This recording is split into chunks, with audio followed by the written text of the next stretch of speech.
Hello, everyone. Thank you for joining us today. Let's go ahead and kick this off.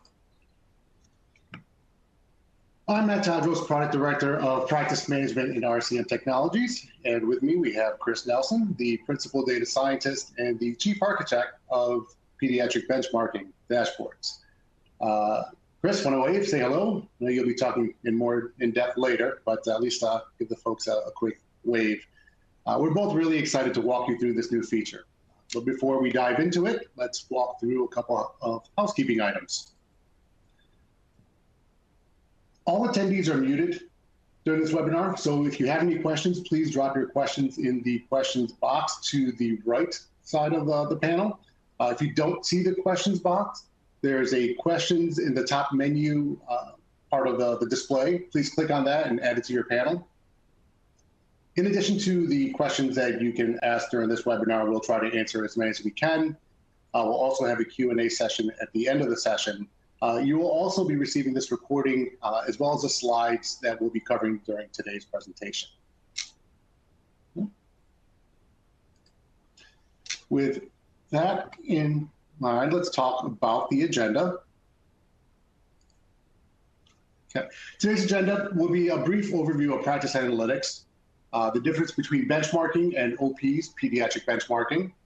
We'll go through some customer feedback that we've received during the alpha and the beta testing of this product. Of course, you'll get the demo by Chris, the nice show and tell that we are excited to show you, as well as some of the example use cases as to why you'll need and want this product. And then lastly, like I said, we'll open up the floor to some Q&A. All right, so practice analytics, a quick high-level overview. So as before we dive into benchmarking and what it is, let's take a step back first and discuss how we got here. So a couple years ago, we started with practice analytics and specifically around reporting. Reporting was a reimagination of the legacy OP reports that are currently out in the field today. These are the free reports that come out of the box with OP. We reimagined in the sense it's a new layout, it's a new functionality. We tried to simplify it and ensure that we gave our users a quick and easy way of accessing their data and then giving them some visuals. Once we got the reports released, which were, again, a reimagination of the existing reports as well as some new reports that we've added and we continue to add, we then moved into the subscription-based financial analytics. And the financial analytics were a way for users to not have to export the raw data and then cut it up in Excel, in mechanisms outside of OP. Financial analytics was a way to help practices to quickly identify and view and quickly at a glance see trends happening within their practices. And so the next step is the benchmarking, and that's why we're here today. Benchmarking takes it a step further, right? It lets practices compare themselves to other practices, locally, regionally, or nationally, right? It's adding context to numbers so you can see where your strengths are and potentially some weaknesses or opportunities that may exist for your practice. Analytics and pediatric benchmarking are both contracted features. So what exactly is benchmarking? Benchmarking is a mechanism to check or evaluate something by comparison to a standard. OP is the standard. OP's been around for 30 years, right? And OP only deals with pediatrics. We are only dealing with pediatric-based data here. And so when you're comparing data, you're comparing pediatric-based data. And it's meant to identify, like I said earlier, identify gaps in potential business decisions that you may want to perform, right? Boost efficiency, reduce gap. Ultimately, benchmarking will allow you to do that. And so why does it matter to you? Right. It matters to you because everyone on this call is in pediatrics, right? We're not cardiology, we're not orthopods. You are strictly dealing with pediatricians. And so if we're dealing with pediatricians, the data that you are going to be represented of your business should be pediatric based, right? Pediatrician to pediatrician. And so benchmarking is taking all 1,100 plus practices across the OP universe, across 47 states and the Caribbean, and identifying what are those KPIs, what are the benchmarks that you want to compare to yourself, both down the street, down across the state, regionally or nationally. Pediatric benchmarking fills that gap by aggregating the data that we have across all of our practices and creating insights that are truly pediatric specific. Right? This allows you, again, to compare yourself both locally, regionally, and nationally. And then from that data, you'll be able to understand how well you're doing or where there are areas for improvement. And again, you'll see all of this when Chris dives into the dashboards. The nice visualizations will quickly show you and help you identify where those gaps or potential opportunities or where you truly shine. Okay. Pediatrics is a unique specialty, and the data should reflect that uniqueness. Right? Unlike generic benchmarks, pediatric benchmarking delivers deeper pediatric-specific insights that drive smarter, more profitable decisions. Right? It's designed for leaders, providers, and administrators who want actionable data to improve efficiency, revenue, and overall practice performance. Right? Again, pediatrics is unique, and the data should be just as unique. It should truly speak to like-minded, practice-specific data that is only pediatric-specific. So I'm going to turn it over to Chris, who will walk us through the key pediatric KPI analytics and the pediatric benchmarks that we'll be discussing today. Awesome. Thank you, Matt.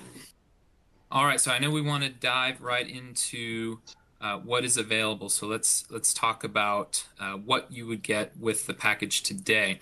Currently, there are 13 KPIs available presently. They're spread out across a few different financial categories like accounts receivable, revenues, payments, and scheduling. I want to emphasize that all of the metrics today are aggregated and de-identified. What does that mean? That means that there aren't going to be any metrics or KPIs that are categorized and displayed at the individual patient level or even anything around that. Every metric is going to be aggregated up to the individual practice level. And that means, if your practice has multiple locations, multiple primary care providers, all of those will be aggregated up to the top level and reported for the entire practice. Now, only your practice's KPIs and deep dive metrics will be visible to you. You can, however, the distribution of all of the nationwide OP practices for each KPI will be visible, but they won't be identified. So you'll be able to see, for example, the 5th and 95th percentiles across each KPI, but just the numbers, the performance numbers there. Matt, if I can get you to mute, please. If I'm here, thank you. All right. In addition, future rollouts, there will be a wide array of different metrics that we'll be adding as we add and expand on the product, including diagnostic metrics and additional financial metrics, as well as some other features that I will talk about more in depth very soon. I wanted to spend a little bit of time before I go into the actual demo. I wanted to talk a little bit about some feedback that we received from you, the customers. Some of you received a survey and responded to a survey last month, specifically with regard to the question, how would your practice utilize pediatric benchmarks? And we were very pleased with some of the results. I wanted to highlight a few of those responses here. There were predictable responses like identifying and tracking KPIs has been a recent priority for our office. perfectly reasonable use and expected use of metrics. There were ones that really emphasized use cases better than we could have, honestly. For example, it is impossible to benchmark my region using data sets from MGMA.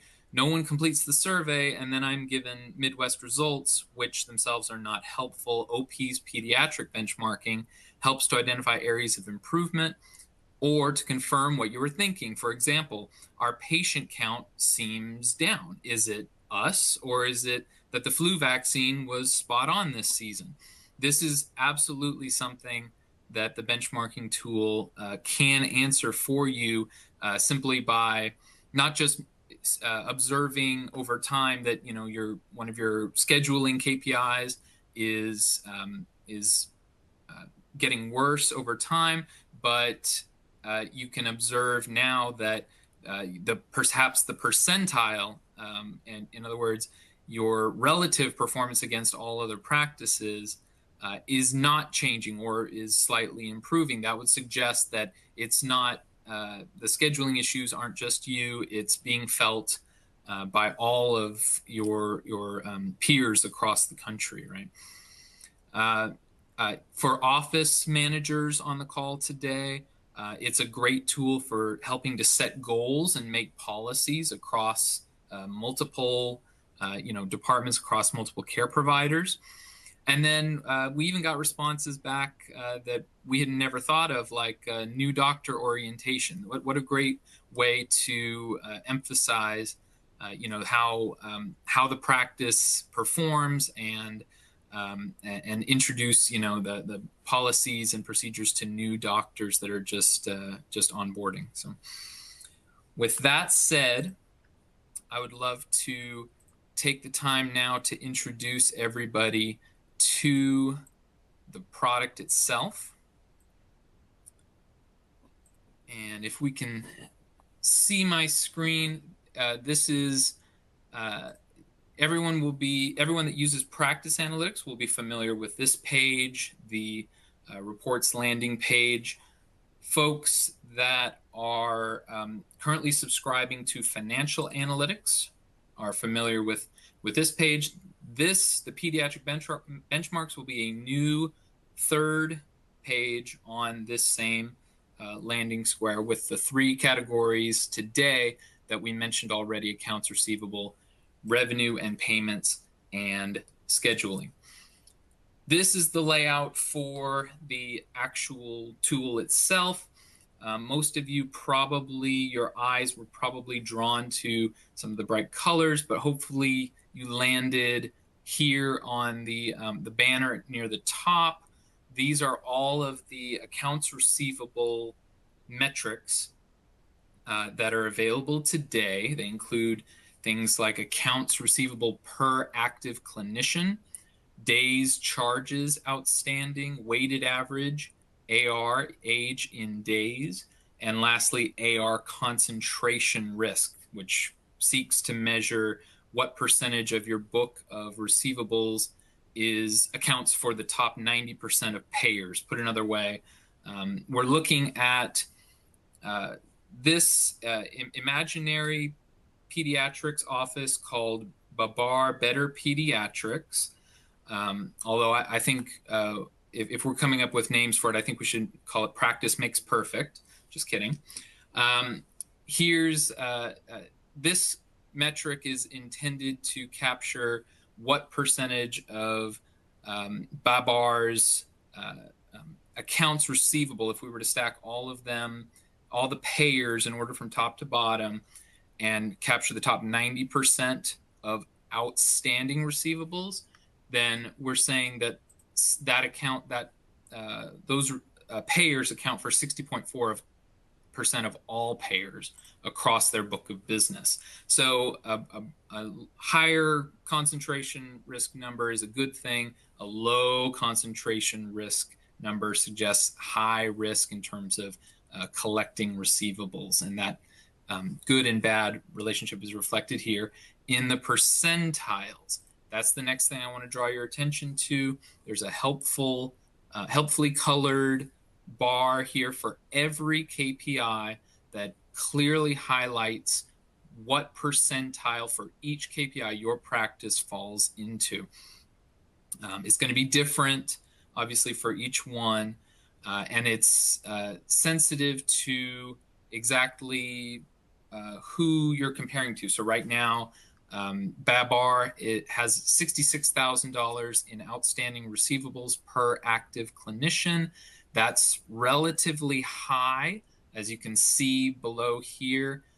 That puts them in the 27th percentile with a total receivables of 66,000. That means there's roughly 3/4 of 1,100 such practices across the U.S. that have a lower AR per active clinician, down to the 95th percentile of roughly $5,000 per active clinician, but not nearly as much as the 5th percentile, something over $160,000 in AR per active clinician. And of course, you can see the distributions for each of these metrics with a simple click. Now, I imagine that the vast majority of you are asking right now, what if I don't want to compare myself against my practice against 1,100 other practices across the nation? What if I'm interested in only seeing how I stack up against other practices in my region or other like practices that are similar to my own? That's very, very easy with this tool. Simply going up here to the top, you've got 3 different dimensions with which to narrow the field of comparison. And so let's take our example here, Babar Better Pediatrics.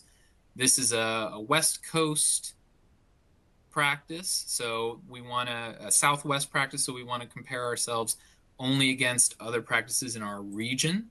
By selecting California and Arizona, I can now see how my KPIs, my practice's unique KPIs, stack up against just 100 other practices that also operate within those 2 states.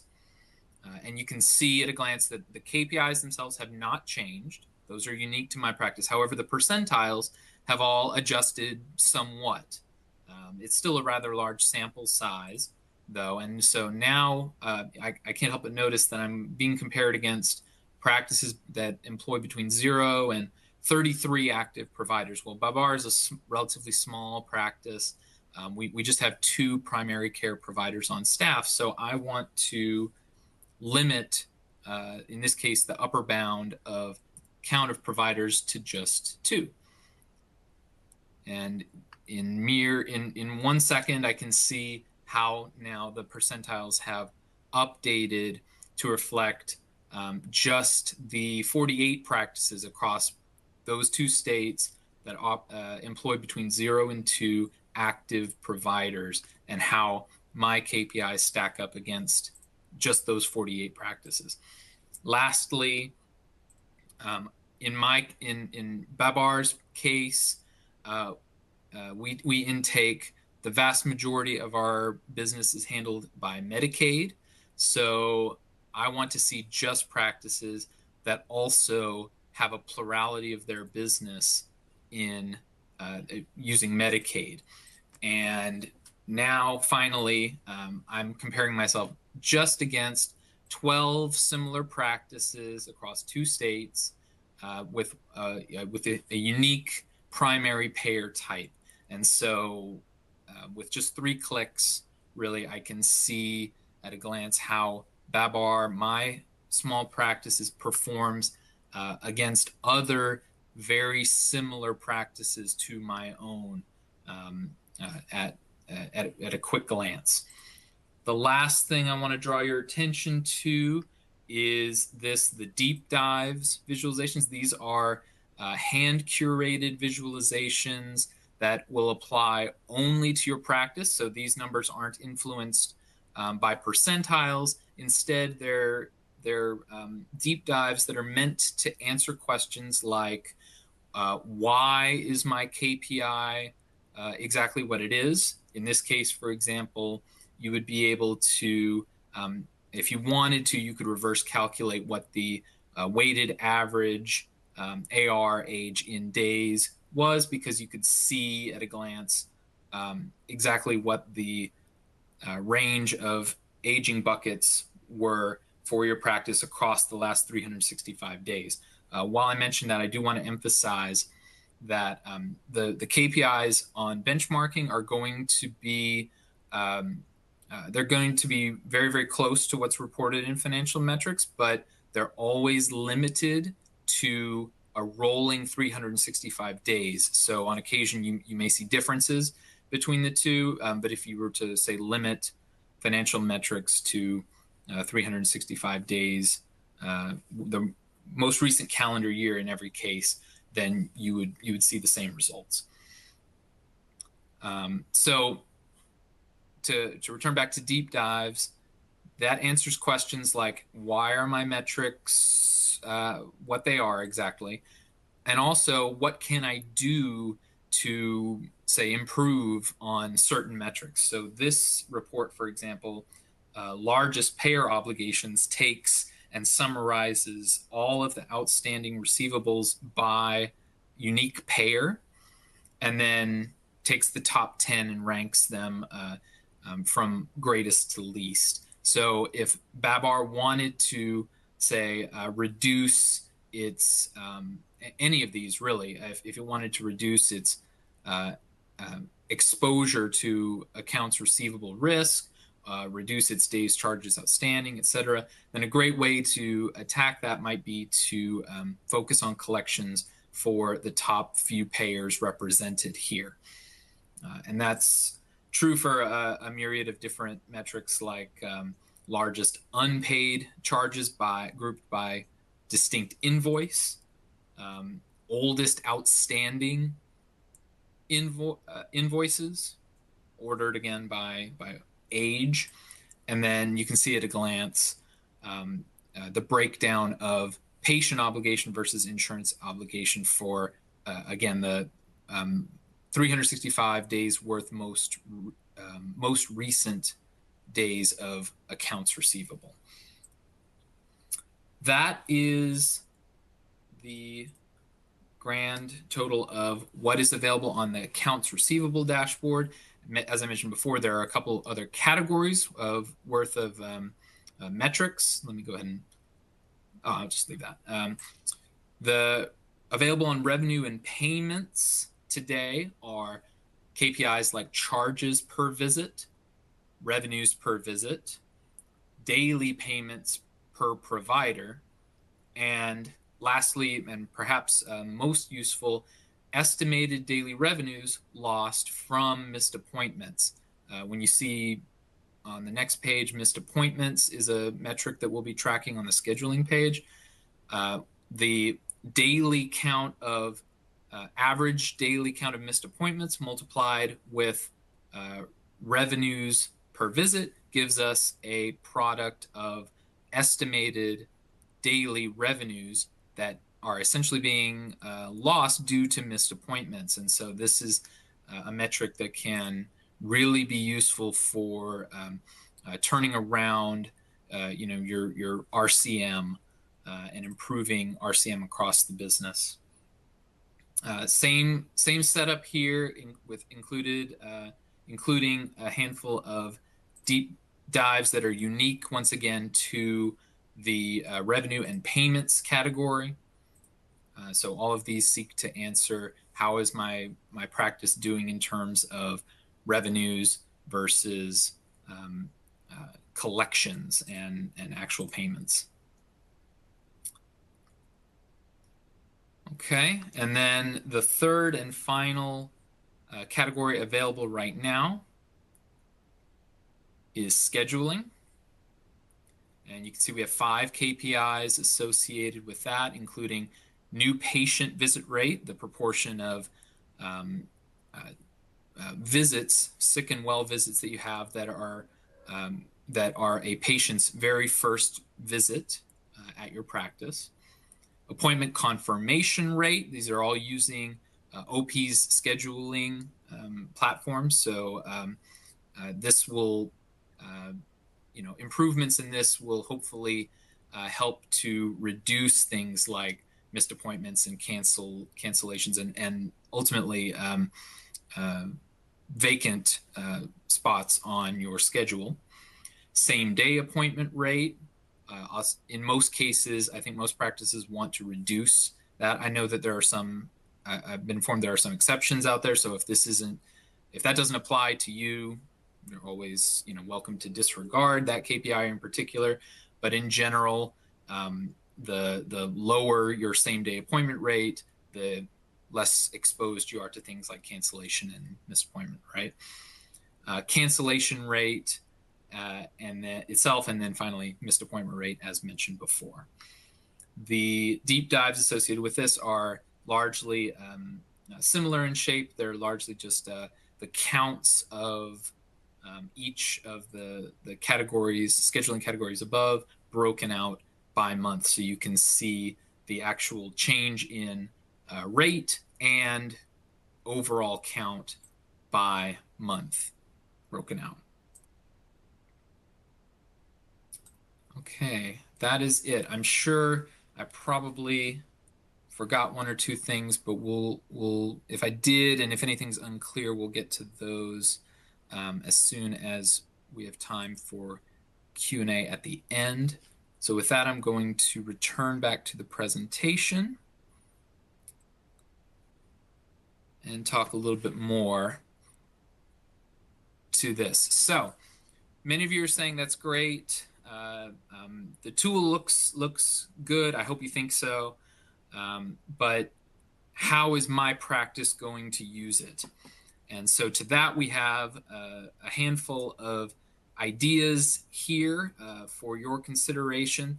The top row of the 6 here are largely all around strategic planning for scheduling for your success at your practice, tracking KPIs, setting goals, anything that can be used to improve your business's RCM, both financial metrics and diagnostic metrics I mentioned in the future. Imagine a scenario where your practice is performing particularly well across a myriad of KPIs. Now you can use benchmarking as leverage in negotiating insurance contracts. We think that this is something that could really benefit our practices. We know that they're some of the best practices in the country, and so we want to put that tool in your hands if we can. Let's imagine a scenario where your practice employs a lot of providers. Now you can use benchmarking, pediatric benchmarking, as an MBO supplying MBO compensation targets. And then lastly, let's imagine a scenario where you need an objective financial performance target. You can use pediatric benchmarking to measure revenue cycle effectiveness and see if your efforts are having the expected effect. So all of these are perfectly, and more, not limited to these, are perfectly viable ways to use benchmarking to the fullest. And the last thing I want to go over with you is the roadmap itself. As you noticed, we just have the 3 categories at the moment, but this is a product that is very much in rapid development phase. So we're anticipating quarterly releases every quarter of every year for the foreseeable future.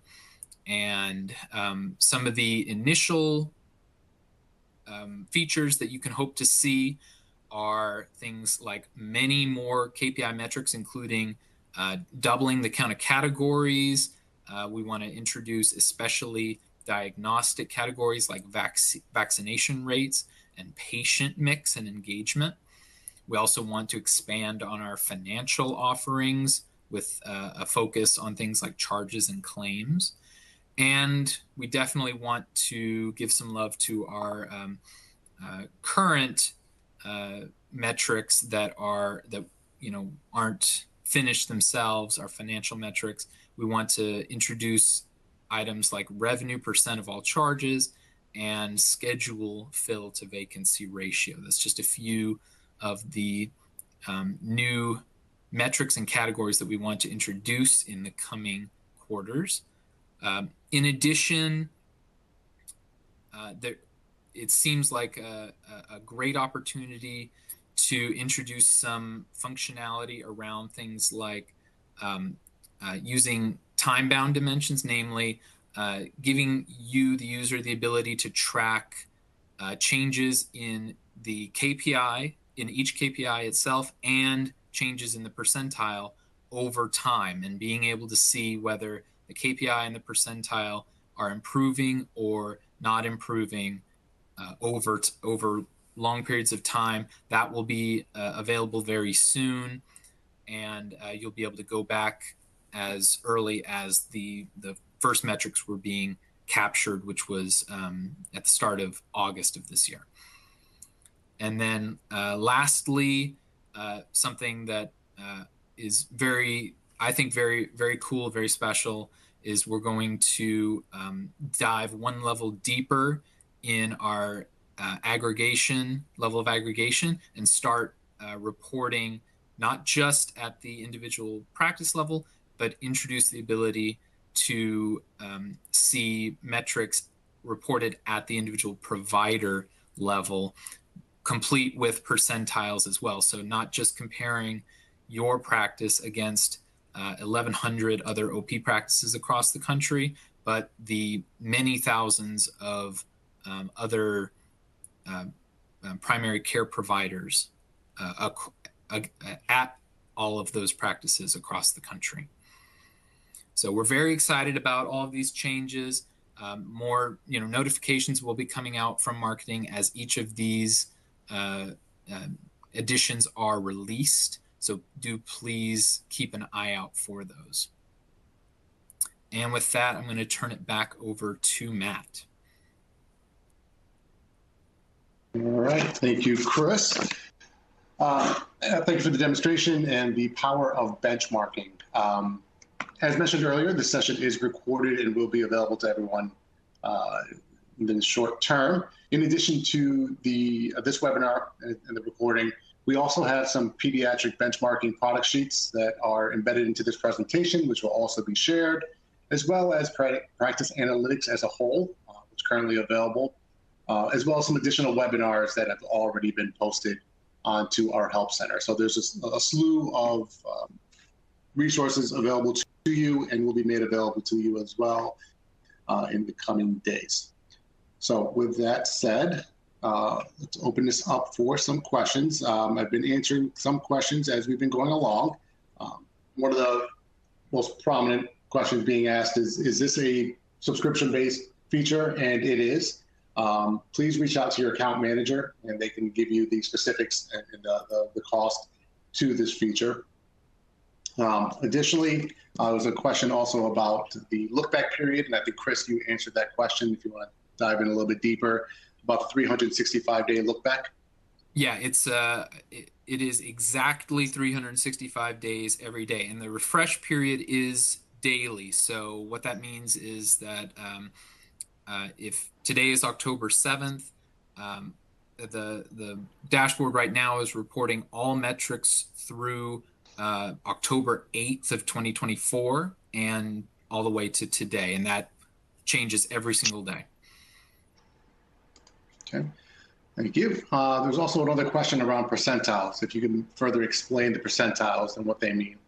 Yeah, so all it means is that every of the 1,100 practices, every KPI can be ordered from most beneficial to least beneficial, and then separated and grouped into 100 distinct percentiles, right? Where the 100th percentile are the very, very best, the top 11 performing practices out of 1,100, and the first percentile are the lowest performing 11 practices out of 1,100 for any given KPI. So obviously the goal is to be, if you're above the median, which is the 50th percentile, then you're doing better than most other practices in a given category. And if you're below the median, then most practices are performing better in that category than you are. Okay, thank you, Chris. And I think the rest of the questions I've already answered on the call. Any additional questions for Chris while we have him? Or anything, Chris, in addition you want to expand upon? I don't think so. I think I hit all the big points this time around. So I want to reemphasize that I'm very excited about rolling out the each additional update. I'm currently working on the next round of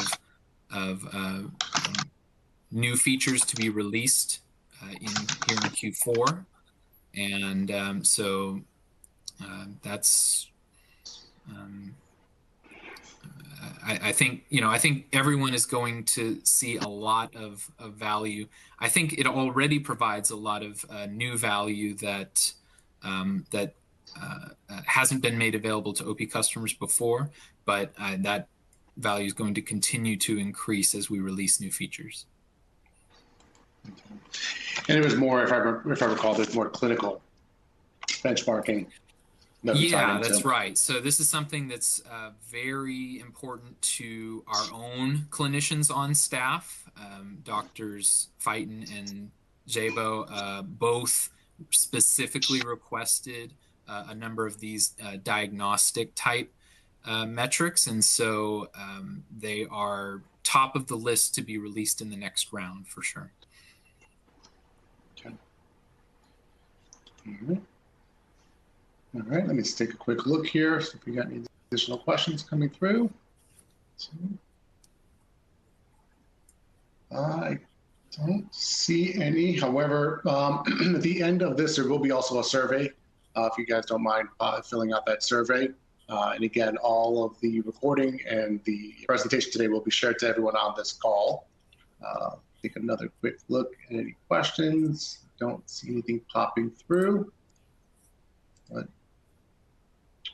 all right. Looks like we've got everything answered. So again, thank you all for coming. Hopefully you find this useful. If you do have any questions that do come to mind after this presentation, after you get everything, please reach out to us, reach out to your account manager, and we'll be more than happy to answer those questions. And again, if you have a few moments to please complete the survey at the end of this webinar. Thank you, everyone. Thank you.